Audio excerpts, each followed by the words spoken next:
Ene sawa ya Sekanyolya ku 89.2 Emmanduso nga tutunuulira ensonga ezinyigiriza omuntu wa bulijjo. Kale nno togisubwa buli lwa mukaaga okuva ssaawa 2:30 okutuuka ku ssaawa 3 ez'okumakya. Sekanyolya ku nsonga ezinyigiriza omuntu wa bulijjo wano ku 89.2 Emmanduso. Omulungi ampuliriza nkulamusiza nnyo era nenkwaniza ku program Sekanyolya enkyaleero nga yesuuse mwezi guno gw'omukaaga ku 89.2 Kyebasa Fama Radio Emmanduso.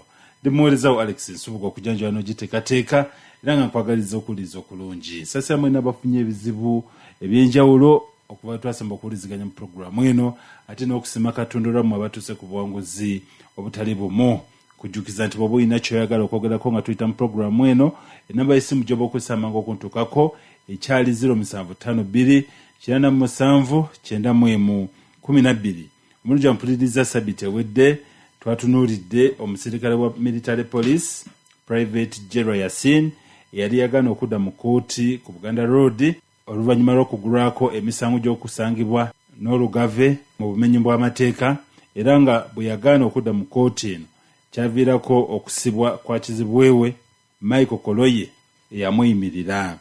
Mu programu eyo twalabanga famire ya Michael Koloye yali ekoze ekisoboka kyonna okulaba nga Private Gerald Yasin aleetebwa mu kkooti ya Buganda Road, omuntu waabwe eyali eruzira asobole okuyimbulwa, naye ne balemesebwa abasirikale okuva mu Makindye Military Barracks abaali bakolera ku biragiro byali mukama wa Private Gerald Yasin eyategerekeka nga Major General Rusoke. Ampuliriza naye olunaku olw'eggulo famire ya Koloye Michael bafunye essanyu oluvannyuma lw'okutegeezebwa nti Private Gerald Yasin yabadde aleeteddwa mu kkooti nga tebategedde, era waliwo kiraka wa kkooti yabakubidde essimu ne badduka mangu ne bagendayo ku ssaawa nga 7. Bwe batuuse eyo basanze Private Gerald aleeteddwa mu ngeri yakasirise mu kkooti okuva mu military police e Makindye, era oluvannyuma omulamuzi yazzeemu okumusindika kwa limanda e Luzira, nga kino kyakoleddwa olwa pressure family gye yataddewo olw'okuba nti ensonga eno twajogerako mu programu ya Sekanyolya Ssabbiiti ewedde, ate era ne NTV n'egigoberera n'etandika okugikolamu amawulire.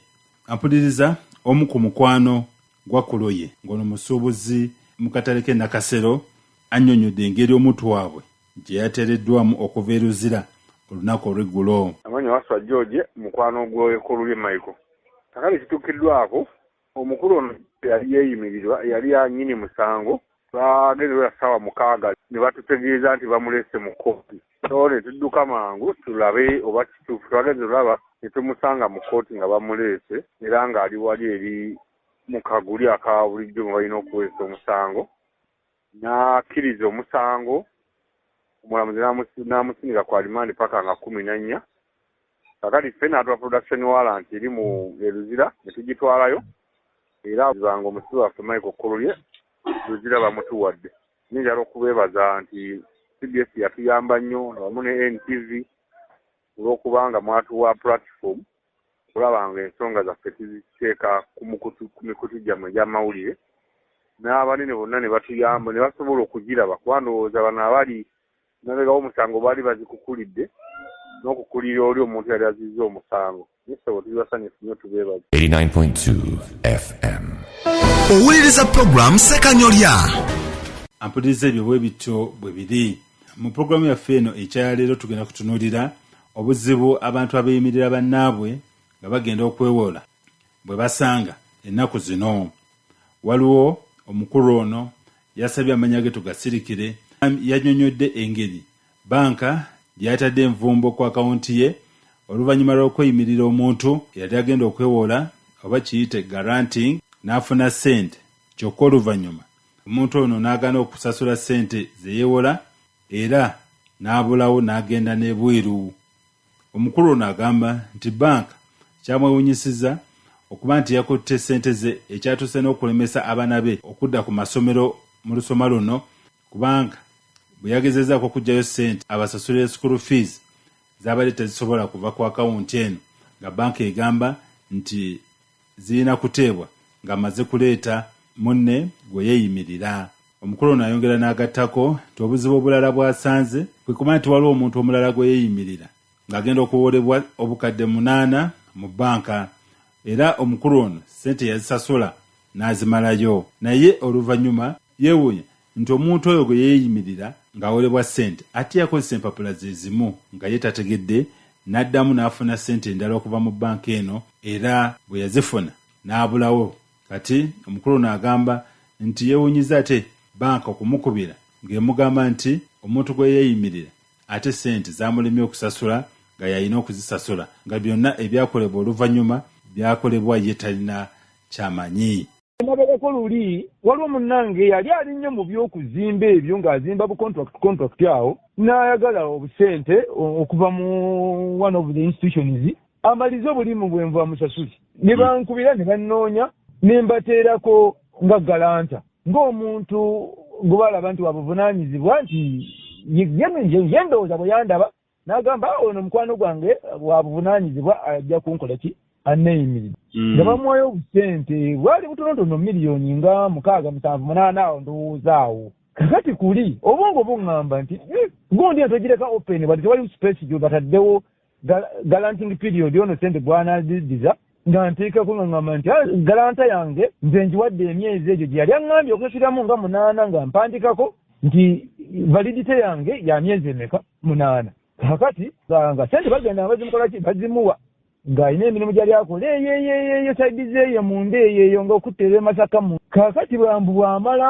ebbanga bwe liyitawo yeyankubira nti oba munnange obusente nabuzzaayo banakola kyobwegundi bweyita ebbanga nga mwaka gumu loan officer wankubiri towayi gundi tetumuwuliza essimu teziriiko nga mubuuza kiki ekyomwagaza nti ojjukira bwamugalantinga sente nayazifuna naye n'azimalayo naye n'akomawo ne tumukola ki netumugala kati obusente ne mugamba kati ate nzo njagaza ki ziri nga yazimalayo nti ate era gwali galanta we ne mugamba eyo yeri fuuka enkola wate wamuddamu n'omuwa ssente nze nga tontegeezezza bagamba bakozesa pepawaaka y'omu balabikanoza bakozesa pepawaaka y'omu kati nenkyankana mu bwongo muli ne ŋŋamba bano bantu wankula ki nenvaako bubi ne tuyomba naye ne mugamba nze toddamu kunnoonya ku ebyo bye mukola ebitali byerufu oli twalina ettayimu ye gye nali mugalantinze ne bwe yaggwayo temwankubirako mesegi nti munaye webale kubeera galanta bulungi kanti waffe atuukiriza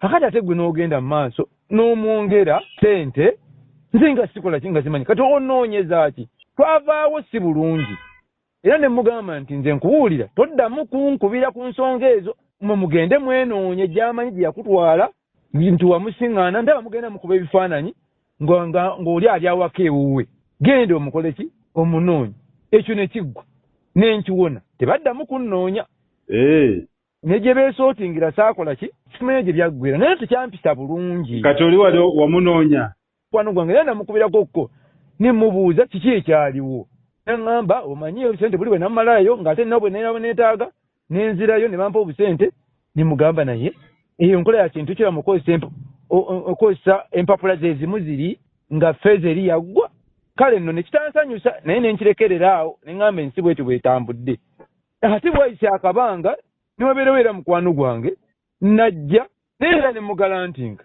n'afuna obusente n'asasulako kaakati mba ndi awo ndi mu byange ndi eyo mu nnimiro nga loan officer nkubira nti mukulu gundi twamuwase wamugalantinga naye tabadde compliant bulungi gamba titumukubirawo ku masimu naye olusitakwata atakola naye muga ti mumanyi nze kammukole ki kammunoonyi nga mmukubira nga mugamba waayi bano baŋŋambye bwe bati naye jangu tugende ndabe kiki ekiriwo nga mmusitula ng'era mmutwalayo ew'omukulu yali amwetaaga nga mugamba yoono nti yoono nga mugamba nze kirabika saagala kubeera nga nnoonyezebwa nti kubanga neeyimirira omuntu naye nga bwe muleese mwesootinge nze kino nkikole ki nkiveemu ambaye kale katukikoleko nze nga ntambula wayite ebbanga nga bukunuukiriza omwaka ŋŋenda okugyawo obusente nsasulire omwana wange fiizi nga kwaliwo obusente bwange omukwano gwange bali antareddeko nga buno buli muli bwe tukolaakola era nga mmanyi nti sente zange ezo kweziri zimala okusasulira ki omwana fiizi ŋŋenda okusabayo ku kawunta wali nga baŋŋamba ssebo tolinaayo ki balansi sente teziwera nga tebinsobera nga mubuuza waliwo message eno sente zagendako zino ate zibeera zanga tezikola ki teziwera ng'oli akeberako agamba tuliko sente ezaggiddwako okusasulira looni yaani yagundi guweeyimirira ne mugamba nga nnoonya mukulu akola ku bya loan officer kubanga ono gwe twali twogera naye wakukawunta nga mubuuza nti eno yenkola temunkubidde nti oli alemereddwa omundi ogwasooka namuleeta wano ne mwesootinga temwambulya bye mwakomawo kakati atemu okujjako sente zange temunkubidde si court order sigamba nti nemereddwa nze okumuleeta ebbanga kuva ku luli nti tamanya na biriwo nti batakyasasula nga kimpisa bubi nga nteekawo embeera nga twenyola nga mbagamba nti ŋŋenda kubawaabira nga munnange nga sente zange bazikola ki bazizza nga neesootinga n'eryange bye nali nyaga naye nekigenda nga kinnumiriza muli nga muziramu nga muleeta amugamba nti wuuno muleese ogwokubiri saagala kuddamu kunsumbuwa nga baŋŋamba kale katukikoleko tukimale gwe ebyo bikole ki bitambule kati n'omuntu omulala omu mukwano gwange yali owokubiri galanta owokubiri kumbe naye onya ekizibu kyekimu naye agenda okugendayo nga naye bamukoze ekintu kyekimu sente bazikoze eki bazitemye nga naye apaala kaakati ekyamalako enviiri ku mutwe wayita akabanga mba nnyanange ebinyagala okukozesa ku akawunti yange nga banga nti tusobola kujjira olinako blockage weeyimirira gundi nga ntabuka tibannange ebintu tebiggwa ng'oli omudamu nga mukubira olyo gwe neeyimirira nomugana n'emukwano gwange lwaki kino kyagala kitwawukanye bino twabikola ebyegundi nange nabagamba ne baŋŋamba nti bakikozeeko naye simanyi nga mugamba omanyi gendayo enkya njogere nako nabo ku ssimu mpulire kye boogera ng'agendayo oli nga ŋŋamba nti tosobola kukivaamu ekya galanta ky'oyinza okukola ono omuyamba omusasulyeko looni eggweyo ne mugamba waali nakamweta emirundi ebiri kiki ekyo kyemutamala nga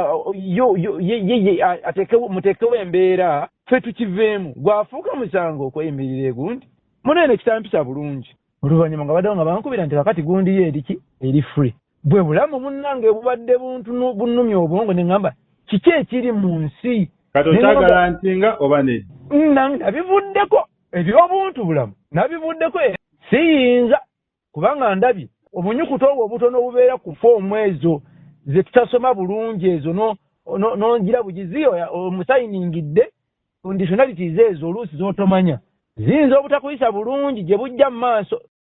Ate omukulu omulala ono naye anyonyola obuzibu bwe yasanga ng'omuntu gwe yeeyimirira mu banka n'awerebwa ssente bwe yajjayo ssente n'abulawo n'agenda ebweru nga ye tategedde. Nze Kigundu Tony mbeera Buloba. Kyantuwako ne bankubira essimu ne mbagamba gwe mwogerako mumanyi mukulu wange muganda wange. Ne mbagamba omuntu bw'aba yeewola ebbayilooni eba ne insurance ebeera n'omusala gwe gukola ki we guva gwamuwola otunulira omusingo gw'omuntu oyo okusobola okukola ki okusasula ssente ezo.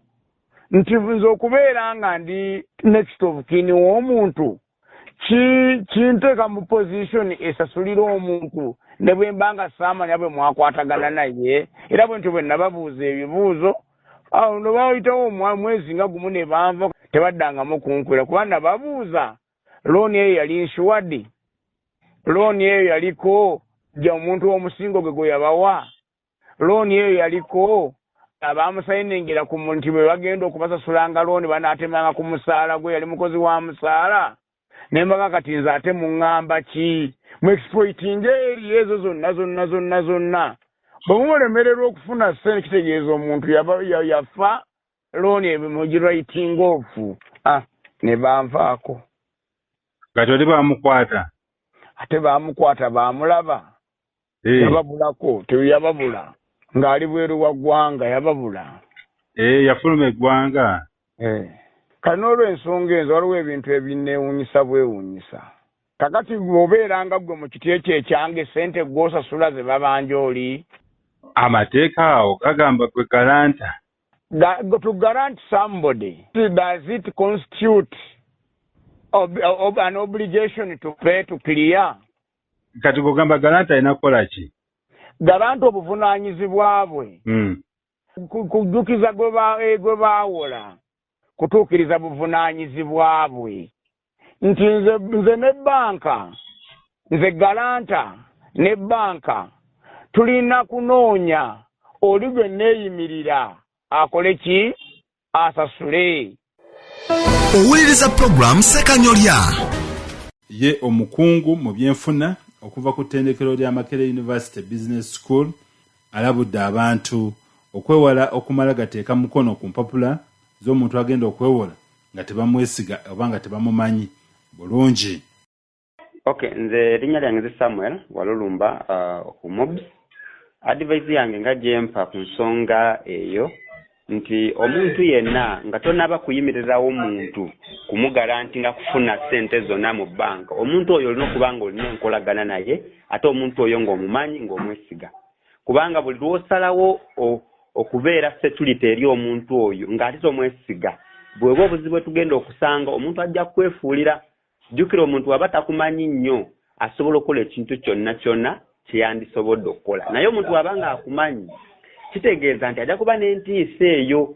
Kati olaba gwe nga garanti olina okuba nga omuntu gw'ogenda okweyimirirawo ng'omumanyi bulungi, ng'omwesiga, ng'omutegedde ebbanga eriwerako. Si kuveere muntu malabe mu mwaka gumu myezi 2 kubanga okola naye mulya mwena ng'overi omweyimirira mu ngeri ng'eyo. Bw'aba nga akudduseeko oba bwe yeekyanga kuba wali ku agreement gye musayininga n'ebbanga yo eraga nti ono omuntu bw'aba alemereddwa okufuna sente zaabwe banoonya ggwe. Kati bwe banaakunoonya ng'ono omuntu naawe tomumanyi gwagenda okuba ng'oli mu buzibu obwo.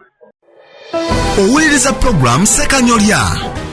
Ampuliriza mu dakiika zino esigaddeyo tumalize pulogulaamu yaffe eno tugenda kutunuulira omukyala ali mu kuttunka ne taata we oluvannyuma lwa kitaawe okwagala okumugoba mu bintu jjajjaawe bye yamulekera ekibiri mu Makindye Ssaabagabo mu disitulikiti ey'e Wakiso. Omukyala ono Nakuya Proscovia nga wa myaka 53 ne muganda we Nabbale Aneti abatuuze b'ekibiri e Busaabala balumiriza taata waabwe Muzeeyi George William Baale olw'okwagala okubagoba ku kifo jjajja waabwe yali azaala muzeeyi ono George William Baale kye yabalekera nga tannafa, nga bano bagamba nti taata waabwe ono ekirowoozo ky'okubagoba ku ttaka lino yakifuna nga yagala atundewo ng'awakanya engeri bawalabe gye baagabana ku mali ya maama we nga ye tategedde. Mukyala Nakuya Proscovia yatunnyonnyodde okuttunka kwalimu ne taata we Muzeeyi George William Baale olw'ettaka erisangibwa ekibiri. Nze Nakuya Proscovia ne Nabbale Alice.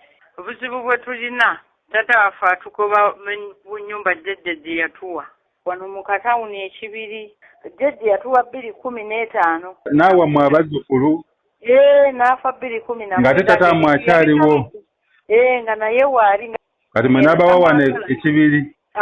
N'atuwa wano ekibiri. Kati taata wammwe gambye abagoba. Ye yali amanyi nti buli kimu kijja kuba kikye kubanga yamuzaala. Kati jjajja n'atuwa kuba yatukuzizza okuva obuto. Jjajja wammwe tetukulangako naye. Nze ndi mukazi wa myaka 54. Kulidde wano wembadde ebbanga lina wenzadde abaana wenkolera buli kimu awaka nze mbadde nkirabira. Jjajja yatuuka n'akaddiwa nembeera ng'obuyinza bwange buli kimu nga kiri mu mikono gyange. Jjajja afudde nyina emyaka 5. Kati ku ssaawa eno yayagala tutambule tumuviire. Taata wammwe baleetanga abaguzi ne babalambuza nga tubakubira enduulu kuba si we babeera ne ku kyalo tebamumanyi. Taata wo tebamumanyi? Yamala ebbanga ddene nga takolagana na nnyina naye nga yali takolagana naye. Yajjanga ku kyalo ng'agenda mu mikwano gyeyo nga wane waffe talinnyawo. Nze nzaaliddewo abaana bakulu bali myaka 3 naye bamulabye wano jjo nga jjajja alwadde nga tebamumanyi. Tetulinnyawe naye talinnya waffe tetulina nkolagana. Kati gy'ava atuggulako misango. Yakuguddeko misango ki? Yatuggulako emisango nti tulemedde mu bintu bye. Ne bisirika omwaka mulamba 2023 tetugenzeeko mu kkooti. Yasalawo n'agamba ebintu tubireke, emisango ngivuddemu, biki ne bakola empapula ne baziwandiika ne bazitwala mu kkooti. Yazzeemu n'awaaba omusango guddemu gutambule ate nga yali aguggyeeyo. Kati nga bawabira musango kimu abaana be? Atuwabira nti kaakati alina abaana ba mukyala we oyo gw'alina be bamuli obubi nti taata bibaggyeko. Taata we yani amanyi? Ye Baale George William abeera Ssentema. Naye ddala yakuzaala? Yanzaala. Era mu kkooti yagamba oyo namuzaalira awo. Ne bamugamba ate oba we wamuzaalira kati ate ogoba baaki. kati ye abanga abirese naye abaana ne mukyala we bamuli bubi baagala kutu baleeta abasirikale ne baleeta biki naye nga bwe baleeta nga nabo balaba tebalina we batandikira abo tebadda yasooka n'atuzaalukuka ate n'alaba nga talina waatuzaalukukira ate bwe yatuuka mu kkooti n'agamba abaana bange naye balina empisa embi ng'agamba gwe omuntu asukka myaka 5 mbu nnyina empisa embi bana omugee nti abaana baveeko jjajjaabwe yabawa ye yabakuza tetulina kintu kyonna kyetulina mu bukyamu kitegeera naye lwakuba kati ffe tuli ku kkubo sente nnyingi nnyo kibaluma bannaye kati kikyoyagala nze njagala omwatuukiriza omugambe nti baale omwami sente ow'essente olina abaana b'ekibiri nakuya ne nabbaale abaana baleke jjajjaabwe ye yabawa obaguddeko emisango sente zonna zituweddeko twasooka ne tufuna looya nga talina certificate temanyi baluwa ebyo naye n'atubba ne tufuna omulala ne tubigoba sente zigenda buli lwe tugenda bo tebajja mu kkooti bwe bajja looya waabwe tajja bombi bwe bajja mu fayiro temuli mpakoya nga tutambulira bwereere ne tugenda mu basiteeti ne tugenda wa sente zonna nga zezigenda kitegeera kale abaana bo tebaba bamuliko nabo babalidde nnyo ssente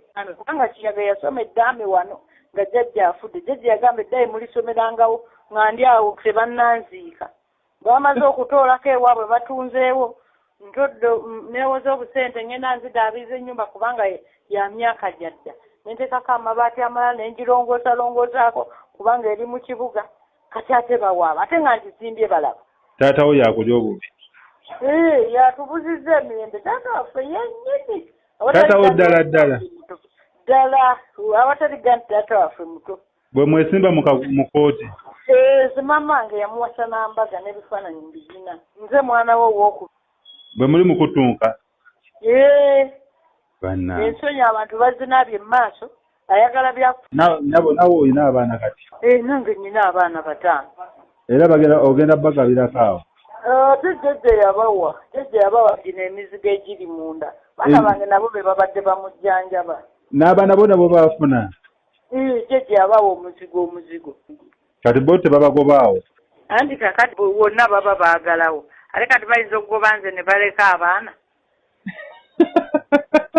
kati wagendako mu LC ekimanyi bulungi babibaddemu nnyo owuliriza puroguramu Ssekanyolya wabula ampuliriza bwe twayogeddeko ne muzeeyi George William Bale okwemulugunya kwa muwala we Nakuya Proscovia yayanukudde bw'ati CBS yesala omusango ogwo si yesala omusango muzeeyi naye ate ayagala bwenkanya ye jjajjawe yamuwa akati gweomugoba mu bintu jjajjawe bye yamuwa yandabyeko ebuwe nga nze omugoba nga te gw'omuzaala akanti okujja ku CBS ogwoyisa ekirango yazze kwemulugunya alaajana tamanyi wange CBS yembera mu CBS tobera mu CBS muzeeyi kikola makulu ki ekyo okugenda ku CBS okuyisa ebirango kwagamba ayagala buyambi asobeddwa gw'omuzaala naye ate omugobaganya ku mugabo gwe yafuna jjajjawe gwe yamuwa yampita ng'agumuwa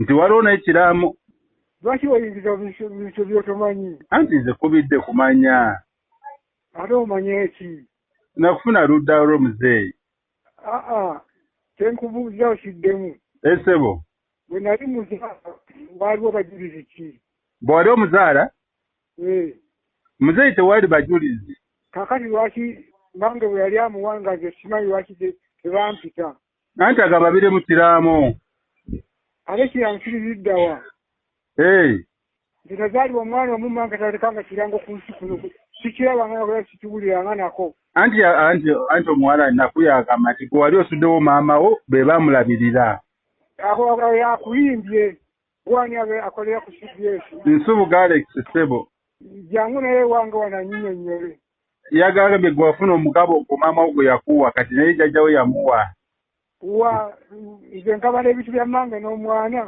omugabo gwange guli luddawa mbweyo gy'oli gye wawasiza omukazi omulala kakati anvunana kuwasa mukazi mulala takuvunana kuwasa mukazi mulala Sebo naye agamba nti obeere eyo naye abeere ku mugabo gwa jjajjaawe kakati atumye gonja tulire byebyo byaŋŋambye Sebo tatumye nze Byanike ku leediyo. Kale muzeeyi. Lindawo katono okubonako. Sebo gyebaleko. Kale nyabo. Gyebaleko nyabo. Kati oyo akutume mugenti nze Kanyange mutowe. Ono kitaffe yatuzaala ffenna lwaki ajjayo n'atajja wano ewaataata. Era kituufu agambye era oye taata we. Bayisa mu kitaabu amaaso ono ye yabateeka ku nsi. Era ye yabalaga oyo gwe baagala okuyisaawo mu busimi yabawa. Bajje ewa taata waabwe wali open tewali gwe bagoba. Anti taata waabwe olumu yabeegaana n'ayagala bazaalukuka. Bajja kutomeza abo abawala bayaaye. Omukazi w'emyaka 5 kuyita omuyaaye. Muyaye muzibu. Balina ne fayiro y'ebicupuli ku lufuka. Genda okyekinga olabe. Balina fayiro y'ebicupuli. Kitaabwe gyali wano abalinze. Ye yabazaala n'abalaga we bakayanira. Wangi? Bo bali ku mugabo gwa jjajja waabwe. Be bamanyi naye ffe tumanyi taata waabwe waali. Oba jjajja waabwe yabawa. Ffe tebitukwatako. Ffe tetuli ku byantalo zaabwe, ffe tumanyi okwekolerera tetwagala bya bwereere. Nti mwagala kutundawo? Nze sibimanyi. Bamanyi ebyabwe. Kati CBS yegenda obbawa taata omulala. CBS ejjamu bawa taata mulala. Naye baagala bwenkanya. Ffe twekolerera dde ebyaffe gye tuba ne tujja ne tulaba kitaffe tetukayanira ebyo by'ekibiri. Kale nnyabo. Bayige n'okukola. Bemba neempulira dda eka zange mukaaga ekayunga kakyawo ekibirimba nkayanirawo ki. Ngenda bagamba bayiga okukola nnyabo. Bayiga okukola bannaye bye babiveemu simanyi biki. Ffe tebaddamu nakutusumbuwa mbu CBS. The door is open for them. This is their home. This is their father. Let them come. They will be welcomed. Tebaligenda mu katale ne bagula taata mulala. Apuliriza. Program Sekanyolya enkyaleero nsaba okkirize tugifunikire bwe tutyo. Okunyanjala n'ogiteekateeka mbadde muweerezaawo Alex Nsubuga. Kujjukiza bw'oba olina ky'oyagala okwogerako nga tuyita mu programu eno. Enamba y'essimu gy'oba okozesa amangu okuntukako eri 0752-97-91-12 okutuusa olw'omukaaga olujja. Mbaagaliza ekiseera ekirungi. Akuume atakumira mpeera. Eyo yebadde programu Sekanyolya wano ku 89.2 Emmanduso. Mwebale kutuwuliriza tuwuliziganye olw'omukaaga olujja.